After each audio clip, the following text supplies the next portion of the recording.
तो boys and girls, last video में हमने यहां तक देखा था कि chemical properties of aldehyde ketones में, ये जो हम हेडिंग कर रहे थे chemical properties of aldehyde ketones, इसकी अल्डिहाइड्स और कीटोन्स की हम कर रहे थे। तो आप देखिए लास्ट वीडियो में हम यहां तक कर चुके थे कि अगर हम अल्डिहाइड में अल्कोहल डालते हैं तो उसके बाद क्या बनेगा, हेमीएस्टर, और उससे बनेगा एसिटल। एक बार और अल्कोहल डालेंगे तो एसिटल बनेगा, और फिर उसमें अगर हम हाइड्रोलिसिस फिर से करते हैं, एसिड हाइड्रोलिसिस, तो वापस वही अल्डिहाइड रीजनरेट होता है। ये लास्ट ही वीडियो में आखिरी टॉपिक में बताया गया है। लास्ट वीडियो आप दोबारा से रिपीट करके देख सकते हैं कि कैसे ये पार्ट हुआ था। अब इसमें मैं एक चीज और ऐड करना चाह रहा हूं, आगे बढ़ते हैं।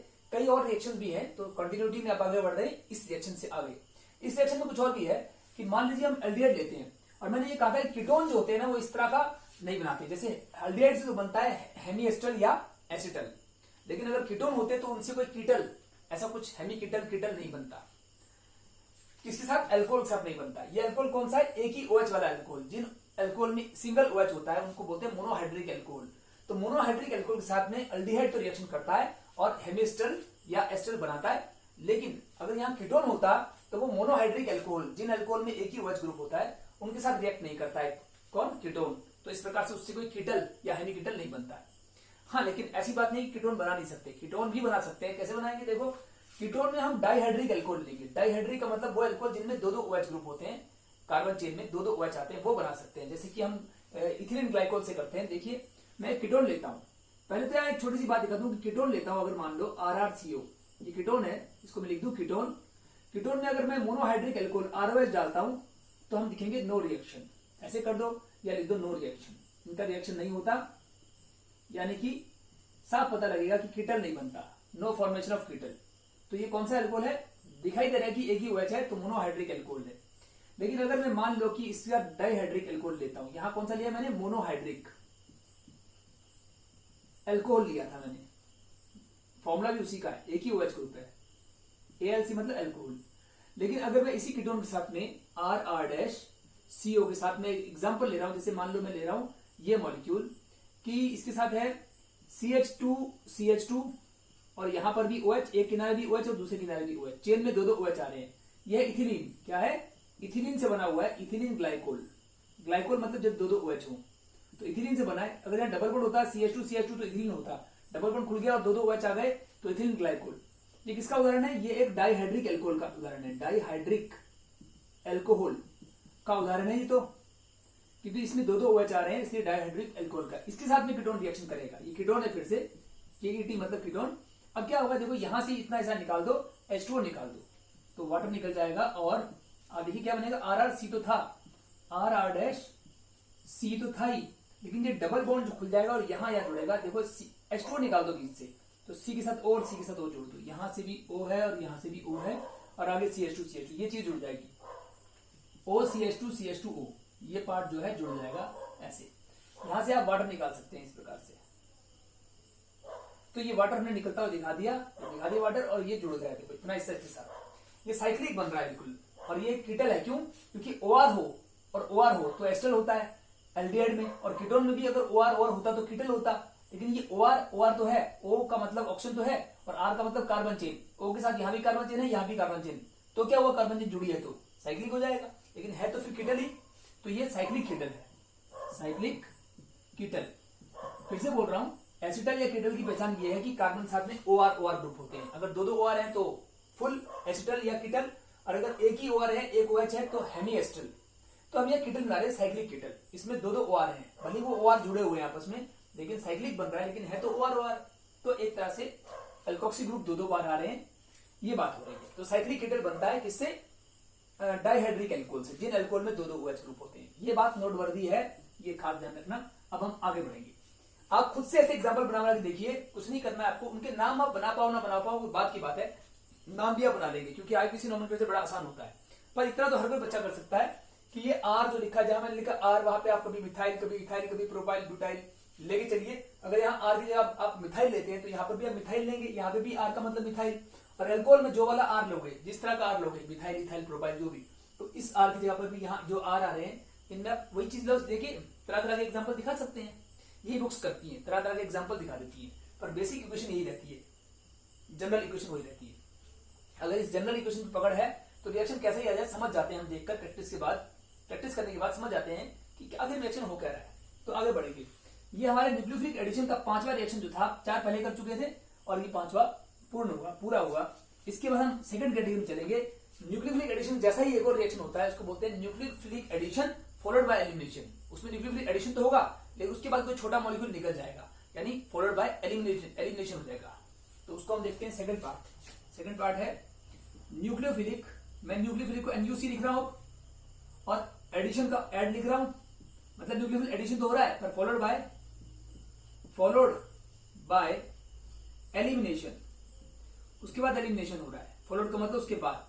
ऐसे रिएक्शन जिनमें पहले न्यूक्लियोफिलिक एडिशन होगा उसके बाद एलिमिनेशन होगा, वो बात यहां लिखी है।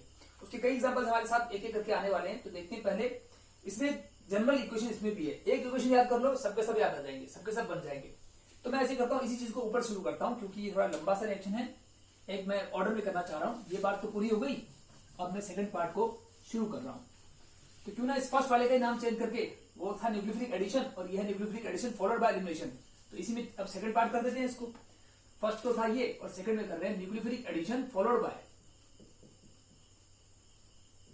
एलिमिनेशन। अब देखते हैं कैसे होगा एलिमिनेशन और कैसे होगा एडिशन। इसमें हम फर्स्ट पार्ट करने जा रहे हैं। इसका जनरल इक्वेशन पहले कर लेते हैं कि अगर मान लो ये अल्डिहाइड कीटोन दो दिखा सकते हैं, मैं इसमें दिखा रहा हूं RrCO। इसका मतलब अल्डिहाइड भी हो सकता है और कीटोन भी, डिपेंड करता है R और R डैश क्या है, हाइड्रोजन है या एल्काइल है। तो अल्डिहाइड और कीटोन के साथ अगर एक चीज दिखा रहा हूं, यहां पे लिख रहा हूं H2N मतलब अमीनो ग्रुप और साथ में Z लिख रहा हूं। ये Z कोई एलिमेंट नहीं है, ऐसी कोई एलिमेंट होती नहीं जिसका Z सिंबल हो। Z का मतलब कोई ग्रुप हो सकता है और इस Z में कई ग्रुप हम रख सकते हैं। और इस Z में कौन कौन से ग्रुप रख सकते हैं वो आपको मैं यहाँ लिस्ट दे दूंगा। वो इस ग्रुप आप बार बार लिखेंगे इसमें, तो एक ही रिएक्शन से, इस एक रिएक्शन से कई रिएक्शन बनकर तैयार हो जाएंगे। आपको केवल एक रिएक्शन याद करना है और Z ग्रुप से याद रखना है कौन कौन से ग्रुप हैं, पुट करते जाओ, सभी इक्वेशन आ जाएंगी जो बुक ने कम से कम 1-1.5 पेज में फिर रखी है। आइए देखते हैं।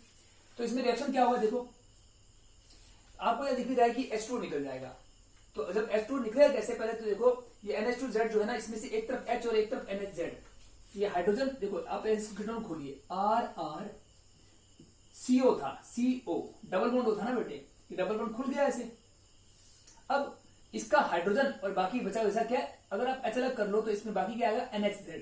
तो H एक तरफ जाएगा और NHZ एक तरफ, H तो जाएगा O के ऊपर और दूसरी तरफ जाएगा NHZ। यहाँ NH2 था लेकिन H यहाँ आ चुका है।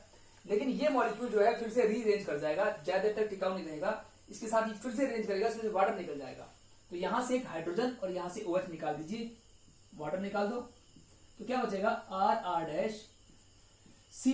और देखो यहां से आपने H और OH निकाल दिया तो NZ बचेगा। देखो N और Z, यहां डबल बॉन्ड हो जाएगा क्योंकि आपका यहां से कार्बन का OH जा चुका है और यहां से एक H भी जा चुका है, तो यहां डबल बॉन्ड आएगा फिर C और N के बीच में, आप वाटर निकालेंगे तो ये चीज बनेगी। अब इसका नाम तो ऐसे इमाइन भी हो सकता है, कहीं और भी हो सकता है। ये Z के ऊपर डिपेंड करेगा कि ये Z क्या है। Z कोई एटम होता तो इसका नाम हो जाता, लेकिन ये Z कोई एटम नहीं, कोई ना कोई ग्रुप है, तरह तरह के ग्रुप्स है। ये जनरल फॉर्मूला है कई ग्रुप्स के लिए, तो इससे कई नाम आएंगे। अभी तो हम इतना छोड़ रहे हैं, एक तरह का इमाइन का डेरिवेटिव है, लेकिन अभी हम आगे बात करेंगे। तो इसलिए अब मैं रिएक्शन के तौर पर जैसे यहां लिख दूं कि Z के मतलब कई हो सकते हैं, वेयर, जहां पर Z का मतलब हाइड्रोजन भी हो सकता है, उसके बाद हाइड्रोजन भी हो सकता है, कई तरह के हम लिखते जाते हैं। Z का मतलब हाइड्रोजन भी हो सकता है, OH भी हो सकता है, NH2 भी हो सकता है। तो उसको मैं कैसे लिखूंगा, सिर्फ NH2 लिख दो या NH2। तो पहले तो मैं NH2 लिख रहा हूं, मतलब अमीनो ग्रुप भी होता है, Z का मतलब अमीनो ग्रुप। इसके अलावा और भी ग्रुप्स हैं, उनको पहले एक बार मैं सबके सब बोल दूं कि होंगे क्या क्या, और उसके साथ में आगे बढ़ूंगा। जैसे कि इसका मतलब ये भी हो सकता है कि मैं इस NH का डेरिवेटिव ना लूं, अमीनो का डेरिवेटिव, मतलब NH लिखा और एक H हटाकर वहां पे फिनाइल लगा दिया, ये फिनाइल ग्रुप लगा दिया। इसके साथ और भी बन सकते हैं, जैसे कि इसमें फिर Z का मतलब मैं NH के साथ में जो फिनाइल तो लगा ही चुका था, यही चीज दोबारा लिख दी, लेकिन यहां पर नाइट्रो लगा दूंगा तो इसका नाम भी बदल जाएगा। इसका नाम हो जाएगा 2 बार नाइट्रो लगाता हूं, फिर 3 बार लग सकता है। पहले तो मैं 1 बार नाइट्रो लगाऊं, 2 बार लगाऊं, चलो पहले मैं 2 बार लगाता हूं, नाइट्रो यहां पर और पैरा पे नाइट्रो, 2 नाइट्रो लगा दिए। और इसको मैं एक बार और दिखा देता हूं आपको, एक और चीज बन सकती है इससे फिर से, कि या फिर Z का मतलब ये भी हो सकता है कि सब कुछ वैसे ही बना रहा हूं, सब कुछ वैसा ही, और यहाँ पे 3 नाइट्रो, एक नाइट्रो यहाँ पे ऑर्थो पे, एक पैरा पे नाइट्रो NO2 और एक यहाँ पे भी नाइट्रो, ये तीनों NO2 ग्रुप लिखे हैं। और एक और चीज भी हो सकती है, वो बाद में फिर से मैं कर लूंगा, लेकिन इनको मेरे को चेक करने दो इसमें कोई छूट तो नहीं गया। एक और NHCONH2 हो सकता है, लेकिन अब कोई और रहना नहीं चाहिए। तो इसके बाद में ये और ये, हाँ एक और हो सकता है NH, उसके बाद CONH2। ये CONH2 अमाइड ग्रुप है और NH के ऊपर सब्स्टिट्यूट हुआ है। NH2 में से H निकालकर CONH2 लगा दिया गया, तो ये बन गया NHCONH2। अब ये सब लगने से होगा क्या, इनकी बात करते हैं। अब मैं यहाँ पे ये रिएक्शन तो इतना ही मैं ब्लॉक कर दूं, बस आपको याद इतना ही करना है। अब इसका यूज कैसे करना है वो मैं बाद में दिखा रहा हूं आपको नीचे एग्जांपल्स तौर पर। तो जैसे मैं एग्जांपल्स आपको दिखाऊं, आपको नंबर 1, इससे कौन कौन से एग्जांपल बन सकते हैं। मान लो Z का मतलब हाइड्रोजन ले लें, तो यहाँ पे आप Z का मतलब हाइड्रोजन रख के देखो क्या बनेगा। कीटोन को तो ऐसे लिख रहा हूँ, एल्डिहाइड कीटोन तो वही फॉर्मूला है RrCO, सेम वही इक्वेशन को देखकर एज इट इज लिख रहे हैं हम, कुछ भी नया नहीं करना है। लेकिन यहाँ पर अगर मैं Z का मतलब हाइड्रोजन, मतलब यहाँ Z में हाइड्रोजन रख दूं तो NH2 और H क्या होगा, NH3 होगा, ऐसा। तो इसके साथ क्या होना चाहिए फिर देखो। अब ये तो मैकेनिज्म पार्ट है, इसके बीच में थोड़ी देर के लिए ये बनता है और इसको बनने के बाद फिर वाटर निकल जाता है, लेकिन रिएक्टेंट है ये और प्रोडक्ट है ये। तो जब हम एग्जांपल लिखेंगे तो बीच का मैकेनिज्म पार्ट नहीं दिखाएंगे कि बीच में क्या क्या हो रहा है, किस तरह से H2 निकल रहा है, नहीं, सीधा रिएक्टेंट और प्रोडक्ट उठाएंगे सीधे। तो देखो रिएक्टेंट तो हमने लिख दिया, ये इसमें Z का मतलब हाइड्रोजन लिख चुके हैं। इसके बाद हम जब प्रोडक्ट बनाएंगे तो उसमें क्या होगा, सेम देखो RR वैसे ही रहेगा और ये CB वैसे ही डबल बॉन्ड NZ होगा, लेकिन Z हमने क्या माना, हाइड्रोजन। तो अगर हाइड्रोजन यहां रखा था तो यहां भी H ही रखेंगे। आप देखो ना NH2 में H रखा था तो NH3 बना था, यहां पर भी आप H रख दो, Z का मतलब H। उस इक्वेशन को देखो, जहां जहां Z है वहां वहां हाइड्रोजन रख दो, कुछ नहीं करना है। तो ये बन जाएगा इमाइन। क्या बन जाएगा, इमाइन। यानी जो भी अल्डिहाइड होगा तो अल्डिमाइन और कीटोन होगा तो कीटीमाइन, मतलब एक तरह के इमाइंस बनेंगे इस प्रकार से। तो हम इसको पूरा फिलहाल तो ऐसे लिख के छोड़ रहे हैं कि अमाइन इमाइन बनेंगे, लेकिन अमोनिया की रिएक्शन से होगा ये। जब अमोनिया रिएक्शन करेगा तो इमाइन बनेगा। और कौन सा इमाइन, मैं फिर से कह रहा हूं, अल्डिहाइड होगा तो अल्डिमाइन लगा दोगे और कीटोन स्टार्टिंग में होगा तो यहाँ कीटोन से कीटीमाइन, कीट के आगे इमाइन, तो अल्डिमाइन और कीटीमाइन बनते हैं। तो हम सिंपली इमाइन लिखते हैं। इमाइन बनते हैं तरह तरह के, जो भी नाम होगा उसके सामने इमाइन लगा दोगे, ठीक है। अब ये फर्स्ट टाइप का हो गया। सेकंड को देखो, आप कुछ नहीं करना है, मैं सबके साथ दिखाऊंगा आपको, लेकिन आपको जब बाद में आप करेंगे तो ये सबके साथ देखने की जरूरत ही नहीं, आप इसको पकड़ बनाओ। ये मैं जो भी दिखा रहा हूं यहाँ पर, मैं इसलिए दिखा रहा हूं कि आप इसके ऊपर पकड़ बना ले। एक बार इसको बन गई तो ये सब इजी हो जाएगा बात का। हाँ, एक बार दिखाना पड़ता है पहली बार। अब देखिए, अगर मैंने यहाँ पर OH दे दिया Z का मतलब, तो क्या होगा, देखो RrCO तो लिख ही दिया, वही बार बार लिखूंगा नहीं, एल्डिहाइड कीटोन ही है ये तो। प्लस ये था NH2Z, तो NH2 तो लिखा ही हुआ है और Z का मतलब OH दिया, तो ये बन गया NH2OH। इसको चाहे ऐसे लिखो या NH2, मैंने लिखा H2N, लेकिन आप NH2 लिख सकते हो, वही है। इसको बोलते हैं क्या, इसका नाम क्या होता है, इसका नाम होता है एक मॉलिक्यूल होता है, इसको क्या बोलते हैं भाई, NH2OH को क्या बोलेंगे, इससे बनेगा तो ऑक्सीजन, लेकिन इसको क्या बोलेंगे, हाइड्रोक्सिल अमाइन। अगर NH4OH होता तो अमोनियम हाइड्रोक्साइड होता, लेकिन ये NH4 नहीं, NH2OH है, तो इसका नाम होगा हाइड्रोक्सिल अमाइन। हाइड्रोक्सिल अमाइन, ये इस मॉलिक्यूल का नाम है बड़ी, ठीक है। इससे रिएक्शन कर रहे हैं हम। ये ऊपर हमारा अमोनिया बन चुका था, जब हमने H रखा था तो अमोनिया था रिएक्टेंट, जब इसमें हम OH रखेंगे तो हाइड्रोक्सिल अमाइन हो जाएगा और इससे अब रिएक्शन आगे बढ़ाएंगे। एक मिनट वेट करिए, थर्ड को भी लिख लेते हैं, सबको लिख डालें एक बार। जैसे हम NH2 लूंगा मैं यहाँ पर, तो क्या बनेगा, RrCO, और प्लस यहाँ पर अगर मैं NH2 रख देता हूं तो NH2 के साथ NH2, मतलब दो बार लिख दो, NH2, इसको बोलते हैं हाइड्राजीन। हाइड्राजीन, पहले सब रिएक्टेंट देख लेते हैं एक साथ कंपेयर करके, फिर प्रोडक्ट देख लेंगे, कंपैरिजन इजी रहेगा। अब चलिए, और टाइम भी बचेगा, टाइम भी सेव होगा। अब आगे रिएक्शन बाद में करते हैं। फोर्थ में आ जाइए, फिर से मैं वही एल्डिहाइड कीटोन ले रहा हूं और अब की बार मैं क्या ले रहा हूं, ये मतलब NH2 तो लिखा ही है, जो यहां वाला NH2 है लिखा ही है। मैं इतना स्ट्रेस क्यों दे रहा हूं, मुझे पता है बेटे, बच्चे बार बार इसमें गलती कर जाते हैं, बहुत गलती कर जाते हैं लिखने में। अक्सर जब हमारे पास पेपर आते हैं तो वो गलतियां कर जाते हैं, लेकिन अगर ये एक एक बात सूक्ष्म रूप से एक एक बार अच्छी तरह से बता दी गई हो तो बच्चा कंफ्यूज नहीं होगा। क्योंकि यहाँ पे NH2 है और ये अगर हम लेंगे तो NH2 के साथ Z का मतलब ये सब, तो NH2 के साथ NH और रिंग आएगा, इसलिए लिख रहा हूं NH2 के साथ NH और रिंग आएगा, ऐसे बनेगा भाई। अब ये क्या चीज बन गया, इसमें ये इतना हाइड्रोजन तो था ही, हाइड्रोजन था, हाइड्रोजन में अगर H निकालकर फिनाइल लगा दिया तो इसका नाम हो जाएगा फिनाइल हाइड्रोजन। लिख देते हैं फिर तो, फिनाइल हाइड्रोजन, हाइड्रोजन का डेरिवेटिव फिनाइल हाइड्रोजन लिख दो भाई। अब प्रोडक्ट फिर से बनाएंगे, लेकिन पहले रिएक्टेंट पूरे कर ले। पांचवा वाला, फिफ्थ, हम ये ऐड करने वाले। अब दो NO2 ग्रुप आ जाएंगे और कुछ नहीं होगा। तो देखिए एक बार जल्दी से लिखिए। अब तो जो बच्चे ध्यान सुन रहे हैं उनके लिए कुछ मुश्किल नहीं रहा। कि इस NH2 को लिखा ही, फिर से NH लिखा, सब कुछ ऊपर वाला लिख दिया सेम टू सेम, बस इस फिनाइल पे ऑर्थो पे नाइट्रो और पैरा पे नाइट्रो, दो नाइट्रो जोड़ दिए।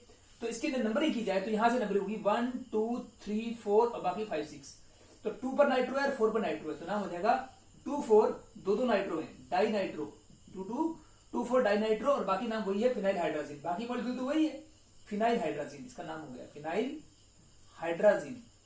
चलिए, और ये सिर्फ मैं नहीं लिख रहा हूं, बुक भी लिखेगी, मैं तो केवल ये 6 लिखूंगा, बुक इन 6 को 10 बार लिखेगी, 10 तरह से लिखेगी और 3-4 पेज भर देगी बच्चा, और उसमें कई तरह की ब्रांचिंग कर देगी, तो बच्चा उसको देख के कंफ्यूज रहता है कई बार, तो ब्रांचिंग की तो ध्यान रहता है उसका मेन रिएक्शन पता नहीं कि ये रिएक्शन असल में यही है, सिर्फ इतना ध्यान नहीं रहेगा कि सिर्फ इतना ही है, उसका ब्रांचिंग तरफ ध्यान हो जाएगा कि ब्रांच बनी क्या हुई है, कैसे नाम हो गया, उसी में उलझ के रह जाएगा। इसलिए उलझना नहीं है, पहले सुलझी हुई बात आप याद करो, उसके बाद इसके इस तरह से याद करो, उसके बाद इन आर को आप चाहे जैसे मर्जी ब्रेक डाउन करते रहो, स्ट्रेट चेन, ब्रांच चेन, कैसे भी अल्काइल ग्रुप लेते रहो, तो रिएक्शन तो यही रहेगा, जो यहाँ एक बार कर रहे हैं यही रिएक्शन बार बार होगा। चलिए, अब इसको हम लिख दिया, एक छठा और आखिरी लेते हैं, 6th और लास्ट केस, जैसे कि ये वाला, ये और ये 2 बचे हैं अभी, तो इन दोनों को फटाफट लिख डालें। 1 सेकंड, आप देखिए 6th को मैं जगह बताते हुए यहाँ लिखूंगा और 7th को भी। 6th में ये ले रहा हूँ 3 नाइट्रो, तो फटाफट करते हैं। अब तो RrCO तो था ही, अल्डिहाइड कीटोन था ये, प्लस ये सब मॉलिक्यूल लिखूंगा ही, H2N NH, फिर रिंग, लेकिन इस रिंग में अब की बार 3 नाइट्रो है भाई, ऑर्थो पे, पैरा पे और ऑर्थो पे, तीनों जगह NO2 3 बार लिख दो, NO2 NO2 NO2, तो 3 बार है, इसको नंबरिंग करो तो 1 2 3 4 5 6 करोगे, तो 2 पर 4 पे और 6 पे, 2 4 और 6 पे 3 बार नाइट्रो, ट्राई आएगा भाई, और बाकी वही फिनाइल हाइड्राजिन, इसका नाम लिख दिया हमने। अब एक लास्ट मॉलिक्यूल हम यहां लिख सकते हैं आराम से। 7th को देखो, 7th केस क्या था कि NH2 के साथ Z कौन आएगा, ये है Z, तो हम क्या करेंगे, NH2 लिखेंगे, पहले तो लिखेंगे वही कीटोन, और इसके साथ हमने NH2 तो लिख ही दिया, ये वाला NH2, और Z वाला NH2 मतलब वो वाला NHCO NH2, आगे और जोड़ेंगे, इसके सामने NH2 के साथ जोड़ेंगे आगे NHCO NH2, तो इसका नाम क्या हो जाएगा, इसका नाम होगा हाइड्राजिन, तो था कार्बाजाइड नाम होगा, क्या नाम होगा, इसका नाम होगा कार्बाजाइड, तो इसको मैं लिखता हूं, या फिर सेमी कार्बाजाइड इसका नाम होगा, हाँ, तो इसका नाम होगा सेमी कार्बाजाइड, एक बार रिएक्टेड याद कर लो बस, तो सेमी कार्बाजाइड इसको लिख दिया हमने। अब इनसे रिएक्शन क्या होंगे, तो हम इनको एरो मार के आगे दिखाते हैं सबको, कुछ नहीं होना है। आप देखो प्रोडक्ट क्या थे, इस प्रोडक्ट को देख लो, RrC डबल बॉन्ड N तो आना ही है, जैसे यहां पे भी आया था RrC, तो इसको लिखेंगे RrC डबल बॉन्ड N, सब में लिख देते हैं एक बार, RrC डबल बॉन्ड N, और आगे एक बॉन्ड बचेगा वो बाद में करते हैं, इनके नाम भी फिर दे देंगे, तो इसको एक बार लिख लूं, ये हिस्सा सब में आना ही है, और लास्ट वाले में भी RrC डबल बॉन्ड N, कहां से लिख रहा हूं भाई ये सब कुछ, ऊपर देखो मेन रिएक्शन में भी ये लिखा होगा, मेन रिएक्शन में भी यही है कि RrC डबल बॉन्ड N, और आगे क्या है Z, तो आगे Z की जगह छोड़ रखी सब में हमने। Z क्या है, इसमें Z था हाइड्रोजन, देखो इसमें Z का मतलब हाइड्रोजन लिया था हमने, तभी तो NH2 से NH3 बना था, तो H लगा चुके हैं। यहाँ पर Z का मतलब क्या है, NH2 के अलावा देखो, NH2 का एक्स्ट्रा क्या है, OH, इसमें OH लिया था तो OH लगा दो, इसमें NH2 के साथ NH2 लिया था तो NH2 लगा दो, इसमें NH और NH2 के अलावा NH और रिंग, तो NH रिंग मतलब फिनाइल हाइड्रोजन वाली बात है, ये लगा दिया हमने, मतलब ये हिस्सा जो था Z था, और ये हिस्सा हम यहाँ पर लगाते जा रहे हैं। इनमें भी आप देखिए ये हिस्सा Z था, इतना हिस्सा, इसमें इतना पार्ट लगा दो, NH रिंग, और उस पर दो नाइट्रो, ऑर्थो पे नाइट्रो और पैरा पे नाइट्रो, और इसमें तीनों में नाइट्रो था, तो फिर से इतना हिस्सा ले लोगे आप, NH2 को छोड़ दोगे, बाकी हिस्सा Z है, तो Z लगा दो क्या, NH रिंग और 3 नाइट्रो, अब की बार 3 नाइट्रो, और लास्ट वाले को भी कर लें एक बार। इस लास्ट में क्या था, NH2 को छोड़कर बाकी हिस्सा जो Z है, Z मतलब NHCO NH2, तो NHCO NH2, इतना करने के बाद अब बात इजी होती जाएगी। आप देखो पहला मॉलिक्यूल तो हमने लिख दिया इमाइन, दूसरा बन जाएगा ऑक्सीन, ये C डबल बॉन्ड NOH हो, इसको बोलते हैं ऑक्सीन, OXIME ऑक्सीन। ऐसे ही जो थर्ड है उसका नाम हो जाएगा हाइड्राजीन, क्योंकि इसका नाम यहाँ पे हाइड्राजीन था, तो अब देखिए इसके बाद कमाल की बात है कि अगर रिएक्टेंट है हाइड्राजीन, तो इस प्रोडक्ट का नाम होगा हाइड्राजोन, सिंपली हाइड्राजोन। यहां पे फिनाइल हाइड्राजीन था तो इसका नाम वही रहेगा लेकिन हाइड्राजोन हो जाएगा, तो इसका नाम हो जाएगा फिनाइल हाइड्राजीन से फिनाइल हाइड्राजोन, हाइड्राजोन मतलब INE से ONE कर दोगे, इसमें इसके आखिर में INE आ रहा है सब जगह और इसके आखिर में ONE कर दोगे, आगे सब में ये होने वाला है। जैसे इसका नाम था 2,4 डाइनाइट्रो फिनाइल हाइड्राजीन, तो इसका नाम हो जाएगा 2,4 dinitro phenyl hydrazone, phenyl hydrazone, hydrazone own लग जाएगा।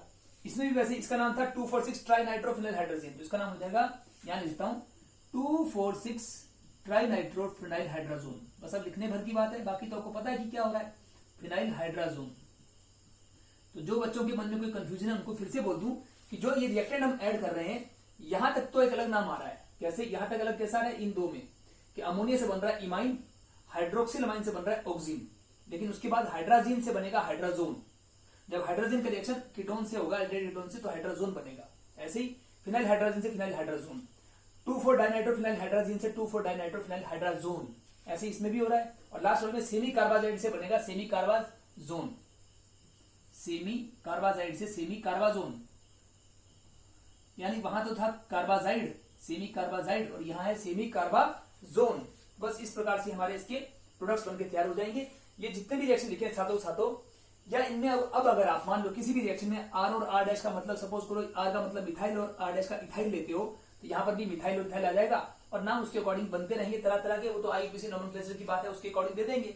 ये कॉमन सिस्टम में नाम लिखे हैं जो लिखे हैं, लेकिन इनमें अगर आप पूरी तरह से IUPAC लगाओ तो हाइड्राजोन फिनाइल हाइड्राजोन के भी अलग नाम भी बन सकते हैं, वो दे सकते हैं। तो हम फिलहाल इतने रिएक्शन पकड़ बनाएंगे, ये सब के सब रिएक्शन या इसकी जो और भी टाइप्स बनेंगे जो इसके R और R डैश का डिफरेंट मीनिंग लेते हुए, वो सबका सबका बेसिक रिएक्शन यही है। अगर हमें ये रिएक्शन पता है कि क्या हो रहा है, इसमें भी रिएक्टेंट और प्रोडक्ट का पता है, मैकेनिज्म बच्चों को याद ना भी रहे तो रिएक्टेंट 2 और प्रोडक्ट 1 पता है, तो बच्चे उसमें बस Z की मीनिंग लगाते हुए डिफरेंट रिएक्शंस निकाल सकते हैं, पता लगा सकते हैं कि हो क्या रहा है। Z को देखो क्या हो रहा है। जैसे एक एग्जांपल लेता हूं आपको यहीं पे रोककर, मान लो आपको कोई क्वेश्चन दे रखा है कि ये एल्डिहाइड या कीटोन है, इसमें आपने हाइड्रोजन डाला, बस इतना बता रखा है उन्होंने, तो हाइड्रोजन का फॉर्मूला आपने याद रख रखा है NH2NH2। अब आपको पता है NH2NH2 में NH2 तो ये पार्ट है और जो बचा हुआ NH2 है वो Z है। अब आपको पता लग गया Z क्या है, तो वही Z आप यहाँ जोड़ दोगे, इसमें यहाँ पर आप वही जोड़ दोगे, NH2 जोड़ दोगे तो नया प्रोडक्ट आ जाएगा। इस प्रकार से आपको सिर्फ एक रिएक्शन याद रखना है और ये Z कौन कौन से हो सकते हैं ये याद रखना है, सारे रिएक्शन आपके बनके तैयार होंगे। तो इसको मैं अब छोड़ रहा हूँ। ये सेकंड पार्ट था nucleophilic addition followed by elimination.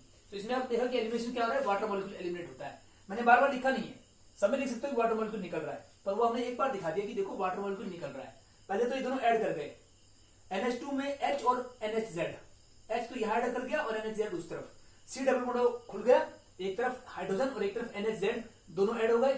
H plus था इलेक्ट्रोफाइल और NHZ माइनस था न्यूक्लियोफाइल, दोनों ऐड हो गए। न्यूक्लियोफिलिक पहले हुआ और इलेक्ट्रोफिलिक बाद में, तो हो गया न्यूक्लियोफिलिक एडिशन और उसके बाद वाटर मॉलिक्यूल निकल गया, मतलब फॉलोड बाय एलिमिनेशन, वाटर का एलिमिनेशन हो गया। इसीलिए कह रहे हैं इसको nucleophilic addition followed by elimination. ये सब टाइप्स हैं इसके अंदर, इसको मिटाएंगे। अब हम थर्ड पार्ट में पढ़ेंगे, तीसरा पार्ट इसको छोड़, अब आएंगे ऑक्सीडेशन रिडक्शन, ये कुछ आएगा। तो आइए स्टार्ट करते हैं इसके बाद थर्ड पार्ट।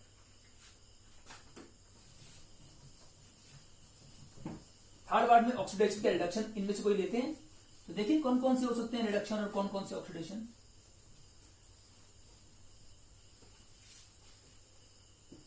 अब आगे बढ़ते हुए chemical properties of aldehyde ketone में थर्ड पार्ट ले रहे हैं जिसको हम कह रहे हैं रिडक्शन। अब यहां पे रिडक्शन की रिएक्शन देखेंगे, कितनी तरह से रिडक्शन पॉसिबल है एल्डिहाइड्स या कीटोन्स का। तो इसकी भी एक पूरी लिस्ट है, हम स्टार्ट तो करें। एक तरह की रिडक्शन में क्या करेंगे, हम कुछ ऐसे रिड्यूसिंग एजेंट लगाएंगे कि एल्डिहाइड रिड्यूस होकर अल्कोहल बन जाए। थोड़ा अगर एल्डिहाइड का कम रिडक्शन करेंगे तो अल्कोहल बनेगा, और स्ट्रॉन्ग रिडक्शन कर देंगे तो एल्केन भी बन सकता है। हमने पढ़ा था एल्केन का ऑक्सीडेशन करो तो अल्कोहल बनता है, अल्कोहल का ऑक्सीडेशन करो तो एल्डिहाइड कीटोन, उसका भी करो तो कार्बोक्सिलिक एसिड, और ऑक्सीडेशन करो तो CO2 भी बन सकता है, H2O। लेकिन अगर उल्टा चले तो हम एल्डिहाइड से उल्टी तरफ चल रहे हैं आपकी बात, इसी के ऑपोजिट साइड। एल्डिहाइड का रिडक्शन करोगे तो अल्कोहल बनेगा और ज्यादा रिडक्शन करोगे तो एल्केन मतलब हाइड्रोकार्बन भी बन सकते हैं। तो वही हम यहाँ करने जा रहे हैं, एक बार हल्का रिडक्शन करेंगे और एक बार स्ट्रॉन्ग। आइए देखते हैं, पहले तो हल्के रिडक्शन देखते हैं। मान लीजिए मैंने ये ले लिया आपके पास RR-CO, ये पहली तरह का कर रहा हूं मैं, नंबर 1। इस तरह के रिडक्शन में मैं हाइड्रोजन निकल से कर रहा हूं। जो सिंपलेस्ट आप जानते हैं रिड्यूसिंग एजेंट होता है, ये सबसे कॉमन होता है, hydrogen in the presence of निकल, प्लेटिनम, पैलेडियम, कैटलिस्ट। तो क्या होगा, ये हाइड्रोजन ऐड कर जाएगा। ये देखो करके दिखाते हैं, R R C double bond होता, सी डबल बॉन्ड फिर से खुल गया हमेशा की तरह, और एच और एच अगर ऐड होता है तो यहाँ पर भी एच आएगा और यहाँ ओ एच आएगा, तो उसको सिंपली लिख रहे हैं सी एच और यहाँ ओ एच। यानी ये सेकेंडरी अल्कोहल का उदाहरण है, जो दिख रहा है तो सेकेंडरी अल्कोहल ही है, क्योंकि कार्बन साथ दो कार्बन चेन है, आर और आर डैश दो कार्बन चेन। लेकिन इसमें हम शुरू में क्या ले रहे हैं वो डिपेंड करता है। इसमें आर और आर डैश क्या हो सकते हैं, आर या आर डैश हाइड्रोजन भी हो सकते हैं या अल्काइल भी हो सकते हैं। अब सोच के देखो, अगर दोनों आर यहां हमने हाइड्रोजन लिए होते तो यहाँ पे भी एच और एच आता, तब प्राइमरी अल्कोहल बनता। ऐसे अगर आप एक आर का मतलब तो एल्काइल चेन लेते और एक आर का मतलब हाइड्रोजन, तो यहाँ एक कार्बन चेन तो रहती, बाकी तो CH2OH रहता, वो भी प्राइमरी अल्कोहल ही होता है, तो प्राइमरी अल्कोहल बन सकता है बेटे। और अगर दोनों आर का मतलब आप एल्काइल चेन लोगे, कार्बन चेन, तो दोनों कार्बन चेन आने से क्या बनेगा, फिर तो सेकेंडरी अल्कोहल होगा। इसका मतलब इस रिएक्शन से अल्डिहाइड या कीटोन जैसे भी लो आप, एल्डिहाइड से बनेंगे प्राइमरी अल्कोहल और कीटोन से बनेंगे सेकेंडरी अल्कोहल। हमने यहाँ लिखा है एल्डिहाइड और कीटोन, अगर ऐसा लेंगे तो हम इसका मतलब एल्डिहाइड या कीटोन ले सकते हैं। एल्डिहाइड से बनेगा प्राइमरी अल्कोहल और कीटोन से बनेगा सेकेंडरी अल्कोहल। ये बात एक साथ समझ लें तो अच्छा है, नहीं तो फिर दो अलग रिएक्शन लिखने पड़ेंगे, एक में आप एल्डिहाइड दिखाओगे उससे प्राइमरी अल्कोहल और दूसरे में कीटोन से स्टार्ट करोगे तो सेकेंडरी अल्कोहल। दो कर लो, लेकिन बेटर ये है कि एक ही में समझ जाए जाए कि आर अगर एक आर होगा या कोई भी आर नहीं होगा तो प्राइमरी अल्कोहल, अगर दो दो आर होंगे दोनों ही एल्काइल चेन होंगी तो सेकेंडरी अल्कोहल बन जाएगा। अंडरस्टूड सी बात है। अब हम इस फर्स्ट रिएक्शन छोड़ रहे हैं, ये हुआ था हाइड्रोजन और निकल से। इसी प्रकार से हम सेकंड और थर्ड में भी देखेंगे कि हल्का रिडक्शन होगा। जैसे एक बड़ा फेमस रिएक्शन है एमपीवी रिएक्शन, आपने नाम सुना भी होगा शायद, अगर आप दिमाग पर जोर करें तो कुछ दिन पहले एक आया था ओपनियर ऑक्सीडेशन। ओपनियर ऑक्सीडेशन से उल्टा होता था मीरविन पॉन्डर्फ वर्ली रिडक्शन, हमने किया था मीरविन पॉन्डर्फ वर्ली रिडक्शन, पिछले वीडियोस में है वो। तो वही मीरविन पॉन्डर्फ वर्ली रिडक्शन हम करने जा रहे हैं, उसको शॉर्ट फॉर्म में कहते हैं एमपीवी। इसका नाम मैं एक बार पूरी तरह लिख दूंगा कि इसका नाम है, एम से है मीरविन, MWEIN मीरविन, और पी से है पॉन्डोर्फ, PONDORF पॉन्डोर्फ, और वी से है वर्ले, VERLEY। तीन अलग आदमियों के नाम है, मीरविन, पॉन्डोर्फ, वर्ली। और इसका नाम वैसे रिएक्शन लिख देते हैं पर असल में ये रिडक्शन होता है, REDUC। तो चाहे तो आप रिएक्शन लिखो या रिडक्शन, तो मैं इसको लिखता हूँ एमपीवी रिएक्शन लिख दो या एमपीवी रिडक्शन कह लो, बात एक ही, इसमें रिडक्शन ही होगा। अब इसमें आपको पता है कि क्या होता है कि इसमें मैं जैसे कि ये कीटोन ले रहा हूँ, क्योंकि रिएक्शन भी कीटोन की कर रहे हैं हम, एल्डिहाइड या कीटोन हमने ले लिया, ये वही है एल्डिहाइड या कीटोन, डिपेंड करता है कि आर क्या है, हाइड्रोजन या एल्काइल। अब इसमें हम क्या करेंगे कि प्रोपेनॉल ले लेते हैं, CH3COH, CHOH और यहाँ CH3, तीन कार्बन चेन है और सेकंड कार्बन पे OH है, तो ये प्रोपेन 2 ओल है, प्रोपेन के सेकंड कार्बन पे ओल है, प्रोपेन 2 ओल ले लिया अपन ने। अब अगर मैं यहाँ पर एक रिएजेंट डालता हूं, आपको ध्यान दो, कई बच्चे अब बोल रहे होंगे इस समय, मुझे पता है क्योंकि उनको ध्यान है, और सबको एक बार बोल दें कि यहाँ पर अगर आप एक देते हो रिएजेंट एल्यूमिनियम आइसोप्रोपोक्साइड, जिसके बारे में हम पहले बता चुके हैं, तो पिछले वीडियो में देखिएगा, एल्यूमिनियम आइसो को आइसो लिखा, एल्यूमिनियम को ए लिख दिया, आइसो को आइसो, और प्रोपोक्साइड को PROX लिख दिया, ये शॉर्ट फॉर्म है उसका ही, एल्यूमिनियम आइसोप्रोपोक्साइड। तो इसमें क्या होता है, तीन कार्बन चेन होती है, इस प्रकार से तीन कार्बन की चेन होगी, एक मिनट रुकिए, ऐसे, लेकिन ब्रांच फॉर्म में होगी और यहाँ पे ऑक्साइड है, तो ये बन गया आइसोप्रोपोक्साइड। अगर तीन कार्बन सीधी होती तो प्रोपोक्साइड होता, पर ये आइसो ब्रांचिंग हो रही है ना, आइसोप्रोपोक्साइड, और इसको इसका एल्यूमिनियम लगा दो 3+ और बैलेंस करने के लिए होल ट्वाइस कर दो, तो ये इस फॉर्मूला हो गया एल्यूमिनियम आइसोप्रोपोक्साइड का। ये रिजल्ट डालने से क्या होता है कि जो कीटोन है, एल्डिहाइड कीटोन, वो तो हो जाएगा रिड्यूस, इसको लिख रहा हूं मैं, रिडक्शन हो गया इसका, और जो अल्कोहल लिया अपन ने प्रोपेन 2 ओल, वो हो जाएगा ऑक्सीडाइज। तो इसमें एक मॉलिक्यूल हो रहा है रिड्यूस और एक ऑक्सीडाइज। लेकिन हम जिनकी बात कर रहे हैं, हम बात कर रहे हैं एल्डिहाइड कीटोन की, तो यहाँ पे एल्डिहाइड कीटोन क्या हो रहा है, रिड्यूस हो रहे हैं, इसलिए इसका नाम है रिडक्शन। और बताया किसने था, मीरविन पॉन्डर्फ वर्ली ने, इसलिए नाम हो गया एमपीवी रिएक्शन। तो अब इसमें क्या होगा, इसका हम कर देंगे रिडक्शन। अगर हम एल्डिहाइड कीटोन का रिडक्शन करेंगे तो क्या होगा, यहाँ पे एल्डिहाइड कीटोन का CHOH आ जाएगा बेटे, यानी अल्कोहल बन जाएगा। कैसा अल्कोहल है, सेकेंडरी अल्कोहल है, लेकिन ये प्राइमरी भी हो सकता है 1 डिग्री। अगर यहाँ R और R डैश का मतलब हाइड्रोजन लेते हैं तो प्राइमरी, और दोनों R अगर एल्काइल ग्रुप होंगे, हाइड्रोजन नहीं होंगे, तो सेकेंडरी अल्कोहल बनेगा। तो इसमें प्राइमरी और सेकेंडरी अल्कोहल दोनों बन सकते हैं, और उसके बदले में इसका ऑक्सीडेशन हो जाएगा। इसका ऑक्सीडेशन होगा तो CH3C और यहाँ CH3 था, और ये CHOH अल्कोहल का ऑक्सीडेशन हो जाएगा तो बनेगा डबल बॉन्ड कीटोन, कोई कौन सा, 3 कार्बन का एसीटोन। और आपको याद होगा कि इसका उल्टा रिएक्शन भी संभव है, इसकी उल्टी तरफ आना है तो आप क्या करोगे, यहाँ पर उल्टी तरफ एरो लगाओ और इनको ऐड, अगर ये रिएक्टेंट हो और उल्टी तरफ आप डालोगे aluminium tertiary butoxide, aluminium tertiary butoxide, वो हमने किया था पहले रिएक्शन, तो फिर इस तरफ भी आ सकते हैं। लेकिन फॉरवर्ड रिएक्शन का नाम है ये मीरविन पॉन्डर्फ वर्ली रिडक्शन, और बैकवर्ड चलेंगे इस तरफ एल्यूमिनियम टर्शियरी ब्यूटोक्साइड से, तब उसका नाम क्या होगा पता है ना आपको, ओपनियर ऑक्सीडेशन, जो हम पहले कर चुके हैं। उसमें हमने क्या किया था, कि एसीटोन को इसमें डाला था प्राइमरी या सेकेंडरी अल्कोहल में, सेकेंडरी अल्कोहल लिया था वहां पे हमने और उससे बनाया था हमने कीटोन। वैसे एल्डिहाइड बन सकता है कीटोन भी। तो उल्टी तरफ आएंगे तो ओपनर ऑक्सीडेशन और इस तरफ जाएंगे तो मीरविन पॉन्डर वर्ली रिडक्शन। हम इस तरफ दिखा रहे हैं आपको। चलिए अब आगे बढ़ते हैं। ये हो गया सेकंड पार्ट। ऐसे ही थर्ड पार्ट में भी आपने देखा यहाँ पे एल्डिहाइड कीटोन से क्या बना अल्कोहल, यहाँ पर भी एल्डिहाइड कीटोन से क्या बना अल्कोहल।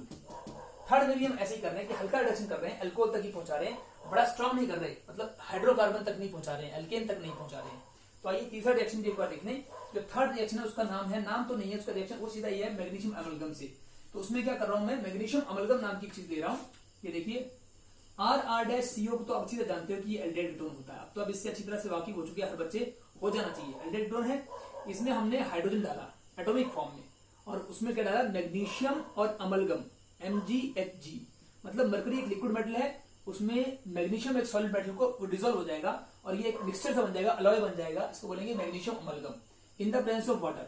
जब ये रिएक्शन करेंगे तो इसका रिडक्शन होगा, फिर से ये हाइड्रोजन यहाँ कार्बन और OH पे ऐड होंगे तो क्या होगा, देखो RR- तो था ही, लेकिन ये C डबल बॉन्ड के दोनों तरफ HH ऐड कर लो तो CHOH हो जाएगा, यानी एक तरह से सेकेंडरी अल्कोहल बनेगा। अगर आप यहाँ पर कीटोन लोगे और एल्डिहाइड लोगे तो यहाँ पर ये प्राइमरी अल्कोहल होगा। ये बातें हम पहले भी कह चुके हैं कि अगर यहाँ पे दोनों ही R का मतलब एल्काइल चेन होंगे, मतलब कीटोन से स्टार्ट होगा तो सेकेंडरी अल्कोहल, और अगर इनमें से एक भी हाइड्रोजन हुआ तो प्राइमरी अल्कोहल।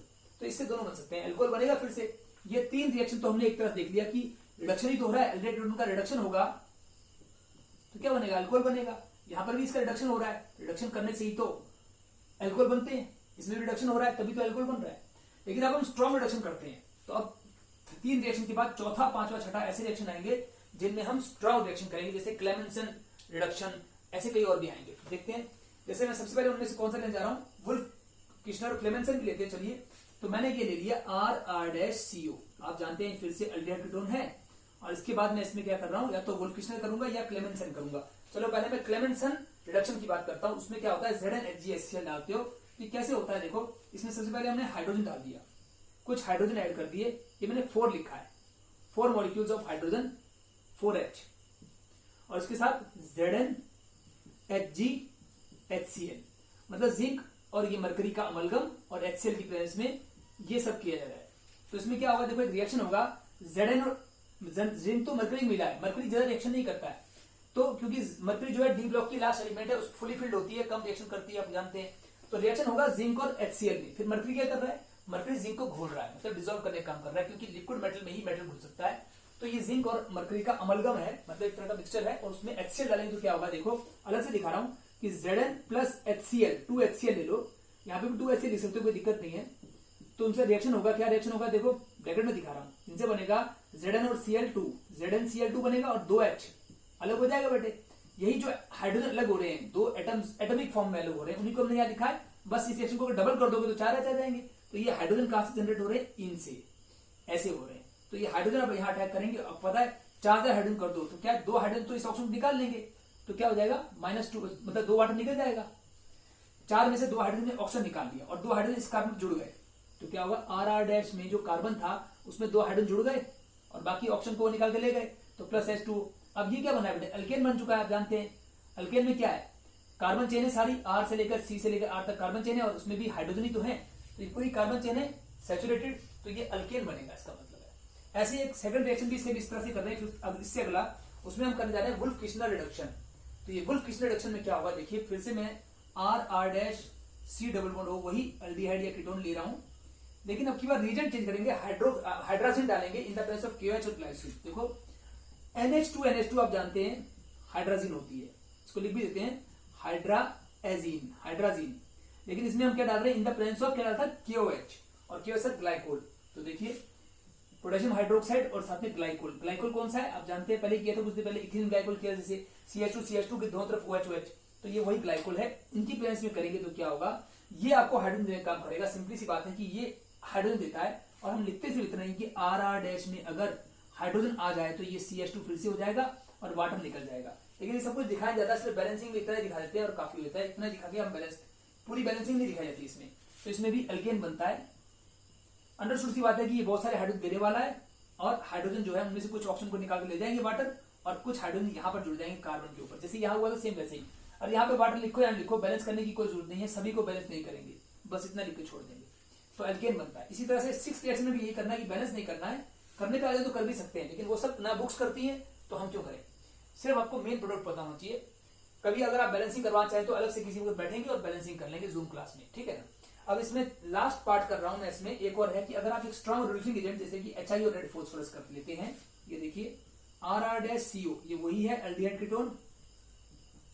एक और स्ट्रॉन्ग रिड्यूसिंग एजेंट जो मैंने कहा HI, hydrogen iodide in the presence of red phosphorus. तो इसमें अगर हम हीट भी करते हैं तो इसको हम बैलेंस करेंगे, 2 लगा देंगे और क्या होगा, ये सब बैलेंस होने के बाद ये हाइड्रोजन देगा इसको, और हाइड्रोजन देने के बाद ये फिर से एल्केन में कन्वर्ट हो जाएगा। तो इसको मुझे लगता है बैलेंस करने के लिए 4 लगाना पड़ेगा। तो इसमें से कुछ H तो इसको 2 H तो निकलेंगे, उसको ले जाएंगे, आयोडीन अलग हो जाएगा बेटे, फॉस्फोरस तो सिर्फ एक तरह कैटलिस्ट का काम कर रहा है, I2 निकल जाएगा, 2I2 अलग हो जाएगा, और 4 H में से 2 H इस ऑक्सीजन ले जाएंगे, वाटर निकल जाएगा 2H2O, और 2 हाइड्रोजन यहां आ जाएंगे। तो सिंपल सी बात है कि RR-CH2 बन जाएगा अल्केन। मैं इसको एक बार फिर से कह दूं, बात खत्म करूं कि इसमें से 4 H हैं, 2 H तो इस ऑक्सीजन को लेकर वाटर निकल जाएगा H2O, और 4I है, 4I को मतलब 2I2 करके निकाल देंगे, 2I2, बाकी बचेंगे 2H। तो 2H यहाँ पे इस कार्बन पे जोड़ दोगे, लिखा तो है कार्बन पे, एल्केन बन जाएगा बेटे। तो इन तीनों से आपने देखा कि एल्केन ही बन रहा है। ये हो रहे हैं तीनों रिएक्शन। इन दोनों का तो नेम रिएक्शन है, क्या नाम है सर, क्लेमेंसन रिडक्शन। इसका नाम था क्लेमेंसन, CLEMEN, क्लेमेंसन रिडक्शन, यही लिख दिया मैंने, क्लेमेंसन रिडक्शन। और दूसरा था, आपको पता है इसका नाम अभी भी कहा था आपको, वुल्फ किश्नर, 2 आदमियों के नाम से, WOLFF, वुल्फ KISHNER, आदमियों के नाम है, वुल्फ किश्नर रिडक्शन। तो ये 2 तरह के नेम रिएक्शन है, इसलिए ज्यादा फेमस हो जाते हैं, क्लेमेंसन और वुल्फ किश्नर।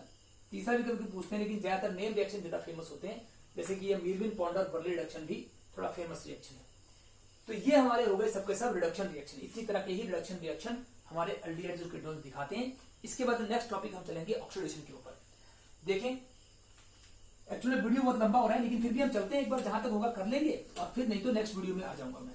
अब एक बार देखिए, अगर ये वीडियो कट जाता है तो मैं इसको ट्रिमिंग करके प्रॉपर वे में भेज दूंगा, और बाकी के रिएक्शन अगली बार नेक्स्ट वीडियो में भेजने। अभी काफी रिएक्शन बचते हैं, अभी तो हमारा 3rd कैटेगरी हुआ है, ये लगभग 6-7 कैटेगरी और आनी, मतलब टोटल 7-8 कैटेगरी टोटल होंगे। तो अभी हम 3rd को कवर करके 4th की ओर बढ़ रहे हैं, और 4th होता है ऑक्सीडेशन। रिडक्शन के बाद इनका ऑक्सीडेशन भी पॉसिबल है। अब आइए देखते हैं इनका, मतलब कि एल्डिहाइड कीटोन का ऑक्सीडेशन किस किस वे में हम कर सकते हैं। तो सबसे पहले हम इनका ब्रोमीन वाटर से करेंगे। तो देखिए हमने ले लिया एल्डिहाइड, लिया आपकी बात RCHO। इसका अगर मैं ब्रोमीन वाटर से करता हूं, ब्रोमीन H2O, Br2H2O, तो इसका कार्बोक्सिलिक एसिड बनेगा RCOOH। अगर एल्डिहाइड कीटोन का ऑक्सीडेशन किया जाए तो कार्बोक्सिलिक बनेगा। यहां मैं एल्डिहाइड चल रहा हूं, तो एल्डिहाइड का अगर आप ऑक्सीडेशन करोगे तो बनेगा कार्बोक्सिलिक एसिड, RCOOH का मतलब कार्बोक्सिलिक एसिड बनता है। ये किसकी प्रेजेंस में हो रहा है, ऑक्सीडाइजिंग एजेंट कौन है, ब्रोमीन वाटर। इसके बाद एक और ले रहा हूं, टॉलेंस रिएजेंट, फेरिन सॉल्यूशन, और एक और है बेनेडिक्ट सॉल्यूशन। ये सब भी एल्डिहाइड दिखाएंगे। ये रिएक्शन मैं सिर्फ एल्डिहाइड के दिखा रहा हूं ऑक्सीडेशन। तो एक और है, देखिए सबसे पहले तो हम यहां समझ लेंगे कि अगर ये एल्डिहाइड है RCHO, ये फिर से एल्डिहाइड है, कीटोन ये रिएक्शन नहीं दिखाने वाला। इसमें अगर मैं टॉलेंस रिएजेंट डालता हूं, क्या डालता हूं, टॉलेंस रिएजेंट, वो क्या होता है अभी बात करते हैं। अगर मैं इसमें टॉलेंस रिएजेंट डाल दूं तो क्या होगा, टॉलेंस रिएजेंट की प्रेजेंस में ये तो खुद हो जाएगा ऑक्सीडाइज, और ये अब उसके बदले में इसको करेगा रिड्यूस, टॉलेंस रिएजेंट को रिड्यूस करेगा। तो हम ये कहते भी कई बार कि जो एल्डिहाइड्स होते हैं वो टॉलेंस रिएजेंट को रिड्यूस करते हैं, और फिर क्या होता है, खुद तो एल्डिहाइड ऑक्सीडाइज हो जाएगा, बनाएगा RCOO नेगेटिव ऐसा, और उसके बदले में टॉलेंस रिएजेंट रिड्यूस हो जाएगा सिल्वर में। वो कैसे होगा हम बात करेंगे, पूरी बात करके दिखाते हैं। उससे पहले समझना है हमको ये टॉलेंस रिएजेंट होता क्या है। तो देखो टॉलेंस रिएजेंट की बात करते हैं। टॉलेंस रिएजेंट ये क्या है, कोई पूछता है इसकी डेफिनेशन बताइए, तो इंग्लिश में बोलेंगे it is ammoniacal silver nitrate. Simply इसके 3 वर्ड आएंगे, it is ammoniacal silver nitrate, ये इसका नाम है। टॉलेंस रिएजेंट का फॉर्मूला इतना सही है। अब कैसा है, अमोनिकल मतलब अमोनिया, और सिल्वर नाइट्रेट मतलब AgCl। तो पहले मैं लिख देता हूं, AgCl है, AgNO3 है सिल्वर नाइट्रेट, AgNO3, और इसमें डाल दिया हमने अमोनिकल मतलब अमोनिया डाल दिया, अमोनिया मतलब एक्सेस में, NH3 डाल दिया हमने एक्सेस में, EXCESS। तो जब हम सिल्वर नाइट्रेट में एक्सेस में अमोनिया डालेंगे तो कहेंगे जो बनेगा वो कहलाएगा अमोनिकल सिल्वर नाइट्रेट। एक ऐसा सिल्वर नाइट्रेट जो अमोनिकल हो चुका है, उसमें अमोनिया डाल दिया गया, तो उसमें कोऑर्डिनेशन कंपाउंड बनता है, कॉम्प्लेक्स कंपाउंड बनता है। इसका फॉर्मूला होता है Ag, तो उसमें सेंट्रल लाइन है बेटे, सेंट्रल लाइन, और इसमें साथ में ये अमोनिया जो होते हैं, ये अमोनिया कुछ रहते हैं, इसको बैलेंस करेंगे, और साथ में इसमें कुछ OH माइनस भी रहते हैं, प्लस 5 OH माइनस आयन भी रहते हैं। अब इसको हम, अमोनिया जो है वो 2 मॉलिक्यूल है, तो यहाँ पे भी मैं 2 लिख रहा हूं। ये अमोनिकल का मतलब यहाँ अमोनिया नहीं, अमोनियम हाइड्रोक्साइड है। अमोनियम हाइड्रोक्साइड एक्सेस में डालोगे तो अमोनियम हाइड्रोक्साइड में अमोनिया भी होता है और वाटर भी होता है। अगर आप अमोनिया और वाटर को मिला दोगे NH3 और H2O को, तो बनेगा NH4OH, अमोनियम हाइड्रोक्साइड। ये खुला मात्रा में डाला गया है, इसमें से निकलेगा अमोनिया और वाटर। तो अमोनिया तो इसके सिल्वर साथ मिलकर देखो कंपाउंड बना रहा है AgNH3 होल ट्वाइस, और प्लस ये जो वाटर है और NO3 है, इसमें से क्या होगा कि कुछ वाटर मॉलिक्यूल में से कुछ OH माइनस फ्री हो जाएंगे और कुछ नाइट्रेट आयन भी फ्री हो जाएंगे। यूं तो यहां से वाटर में से H प्लस भी आएगा, लेकिन लिखते सिर्फ इतना ही है, समझाने के लिए इतना ही। और इसमें जो ये पार्ट है, इतना पार्ट, नाइट्रेट आयन तो पानी में घुले रहते हैं, सब एक्वस एक्वस लिख देना इनको, एक्वस, पानी में घुले हैं सबके सब, ये सब पानी में घुले हैं, एक्वस एक्वस एक्वस। लेकिन इसमें जो गोला मार रखा है मैंने, ये जो है AgNH3 होल ट्वाइस, ये इसमें आप Ag को देखो प्लस 1 स्टेट में होता है, अमोनिया का 0 चार्ज होता है, तो इस पूरे के ऊपर प्लस चार्ज आएगा। ये जो पूरा पॉजिटिव पार्ट है, ये तो है कोऑर्डिनेशन कंपाउंड, उसको बैलेंस करने के लिए OH माइनस इसके साथ जुड़े रहते हैं, जितने रिक्वायर्ड है तो जुड़ जाएंगे, एक प्लस तो एक OH जुड़ेगा, लेकिन बाकी OH जो है पानी में रहेंगे और बाकी नाइट्रेट भी पानी में घुले रहेंगे। लेकिन उनमें से जरूरत पड़ेगी हमें यहाँ पर, जब हम टॉलरेंस रिएक्शन की तरह यूज करेंगे, तो इस रिएक्शन में भाग कौन लेगा, एक तो ये part AgNH3 whole twice positive, और साथ साथ ये 5 OH ये भाग लेते हैं। तो इनको हम लिख देते हैं, ये जो पार्ट है AgNH3 होल ट्वाइस, इस पूरे के ऊपर एक प्लस चार्ज रहेगा और साथ ही 5 OH माइनस ये रिएक्शन में भाग लेंगे, और वो नाइट्रेट आयन भाग नहीं लेगा, वो अलग पड़ा रहेगा, उसको हम यहाँ नहीं दिखाएंगे। अगर वहां दिखाना भी है नाइट्रेट, तो फिर प्रोडक्ट नहीं वैसे ही रह जाएगा, तो दोनों तरफ फिर कट जाएगा, फायदा क्यों लिखे, बस इतना लिखते हैं। अब इसमें क्या होगा, ये एल्डिहाइड तो हो जाएगा ऑक्सीडाइज, बन जाएगा कार्बोक्सिलेट आयन, इसको बोलेंगे कार्बोक्सिलेट आयन बन जाएगा इसका, तो ठीक है, ये ऑक्सीडाइज हो गया, क्योंकि जब भी एल्डिहाइड से कार्बोक्सिलिक एसिड बनता है या कार्बोक्सिलेट आयन बनता है तो उसको ऑक्सीडेशन मानते ही है। बाकी ये जो Ag है, यहाँ Ag जो है ना +1 स्टेट में, मैंने कहा था अमोनिया 0 है और Ag प्लस में, ये Ag प्लस जो है कॉम्प्लेक्स के अंदर है, ये अलग होकर रिड्यूस होकर Ag0 बन जाएगा। Ag प्लस से Ag0 मतलब रिडक्शन हो जाएगा, तो यहाँ तो हो रहा है ऑक्सीडेशन, मैंने दिखाया था ऑक्सीडेशन हुआ, और ये इसका रिडक्शन हो गया। अब बाकी कौन बचा, अमोनिया, वो अमोनिया फ्री हो जाएंगे, गैस बनकर निकल जाएगा। तो अपन इतना ही दिखाते हैं वैसे तो, और पूरा बैलेंस ही करना चाहे तो एक ही चीज को लिख सकते हैं, लेकिन हम यहाँ शॉर्ट में इतना दिखाएंगे। और बाकी कुछ वाटर मॉलिक्यूल्स, ये OH के साथ कुछ हाइड्रोजन इससे निकलेंगे, क्योंकि यहाँ से H गायब हो चुके हैं, एल्डिहाइड में H था, और ये OH मिलकर वाटर बनाएंगे प्लस H2O। अब ये बैलेंसिंग करने की कोई जरूरत नहीं है, बुक्स भी नहीं करती है, अच्छी बुक्स कोई भी उठा लेंगे, वो बैलेंस नहीं कर रही है, इसको सीधा ही कर दे रही है।